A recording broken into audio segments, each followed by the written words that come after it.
Dear students, welcome to Gita School Tupran online classes. In this video, we are going to study about organized sector and unorganized sector in India. Up to now, we learned that the different sectors of economy, how these sectors contributed to the GDP, as well as how these sectors are provided employment opportunities. The analysis of the organized sector and unorganized sector can give a clear picture about our economic condition. See the case studies of Narasimha and Rajeshwari.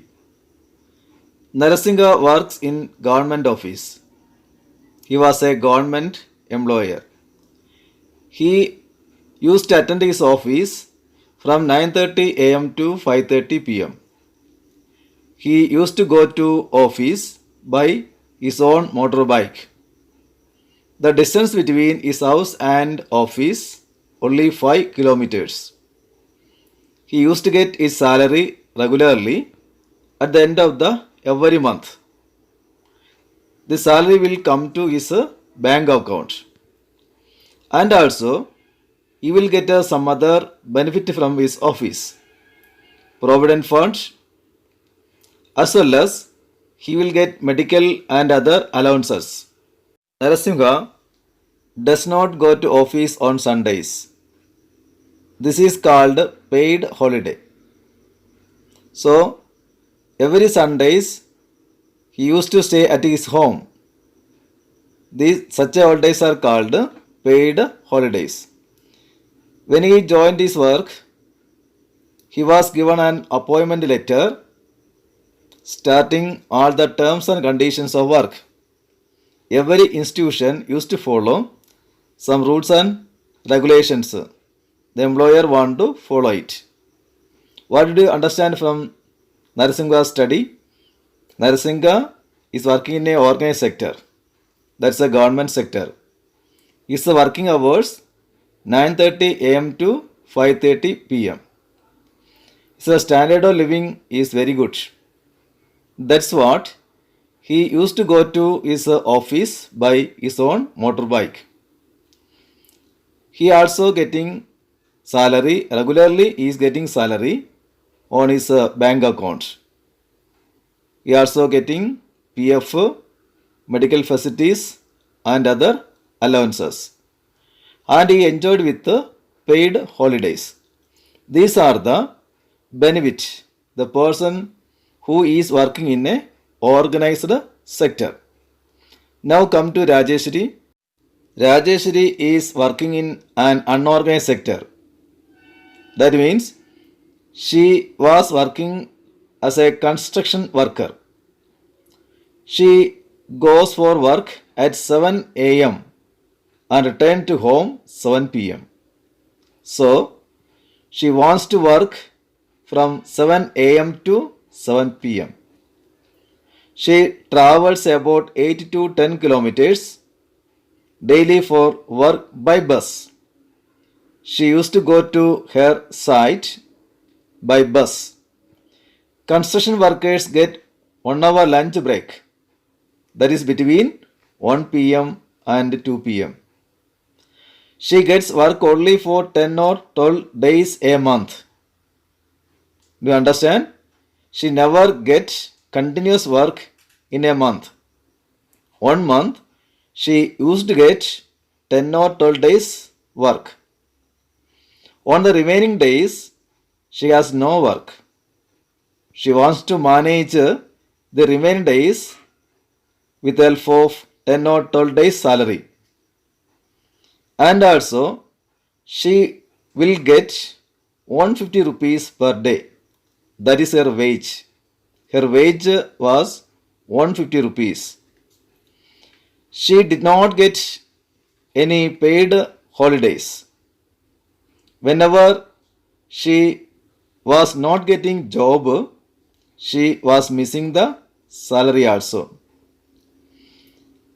When she works for 3 or 4 days at the same spot, she is paid after the work complete. You know that our village also, it is common. Suppose we are working in a particular place for a week or a month, then we used to get the salary once in a week or month.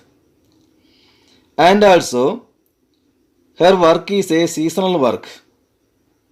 Especially, she used to get more work from February to June. See, in government office, the work is permanent. But Rajeshri's work is not permanent. It is a seasonal work. So I told you, February to June, she will get more working days. But July to January is unseasonal. These months, she will get a less working days. Rajesh is a member of self-help group in your locality. In our village, we can see self-help group. In this group, government will pay some compensation in case of death or major injury while she is at work. See, Rajeshri was working in a construction company. While she was doing work in the company, they may get injuries or death. Meanwhile, they will get some compensation from the government. And there is no other help from the companies. She is also part of group that work under a mansion. Rajesh, like that, some other people are working under a mansion. One mansion can afford 6 to 10 workers. See, this is the unorganized sector. So Rajeshri, like Narasimha, do not get particular timing for her work. Regularly should not get salary. There is no paid holidays, no PF, no other allowances, and her job also unseasonal. These are the problems are existing in the unorganized sector. See children, nearly 92% of the workers in India are working in unorganized sector.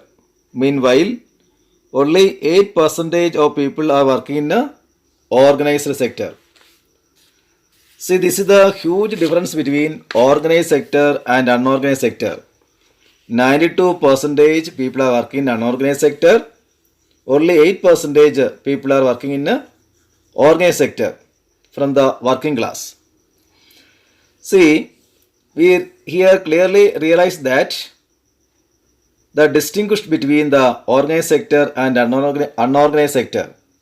There is a question, what are the differences between the organized sector and unorganized sector, or distinguish between the organized sector and unorganized sector?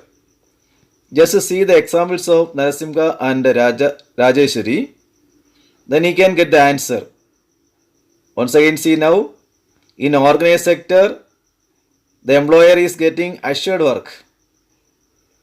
They are working in a registered government office. There they have to follow certain rules and regulations like Factories Act, Minimum Wages Act, Shop and Establishment Act. You know that the institution or the factories or shop, if they want to establish, they have to follow certain rules and regulations. So government made Factories Act. As per the Factories Act, the factory can work. As per the Minimum Wages Act, the labor wants to get is a salary or wage. As per the Shop and Establishment Act, shop can establish. So here you can see that the employer who is working in a organized sector needs to follow certain rules and regulations. And also they are getting a fixed number of hours. Their working hours are fixed. If they work more, they will get overtime payment. They also get several other benefits from the employees.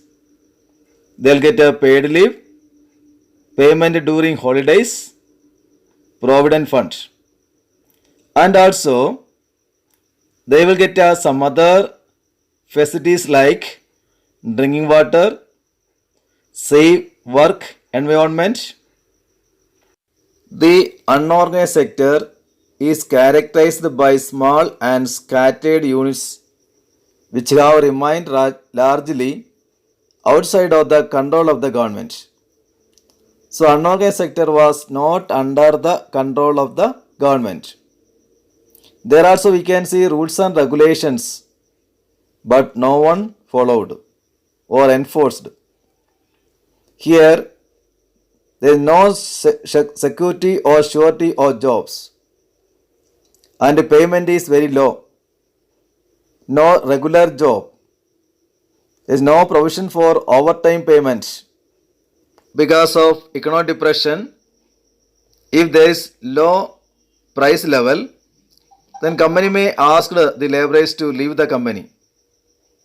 That means there is no surety in their job. Anytime they may be suspended from the manager.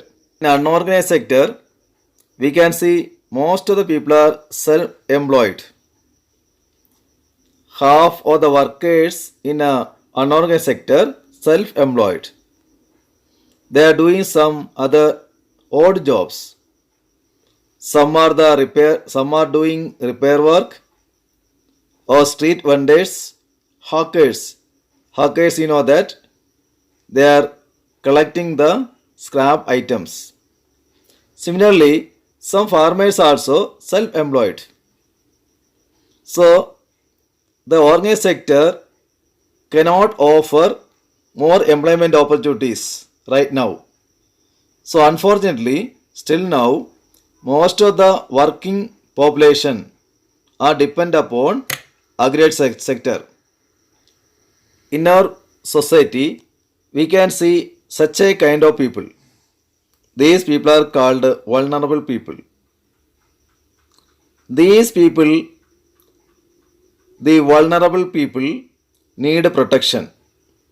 In rural areas, especially in aggregate sector, we can see landless agricultural laborers and small marginal farmers. These farmers need support from the government. How they can get support from the government? The government should provide adequate facilities for timely delivery of seed, agricultural inputs, credit, storage facilities, and marketing outlets. If the government provide all these facilities, the farmers can develop. Dear children, because of time limit, I am stopping here. Listen the video carefully and try to understand. Thank you.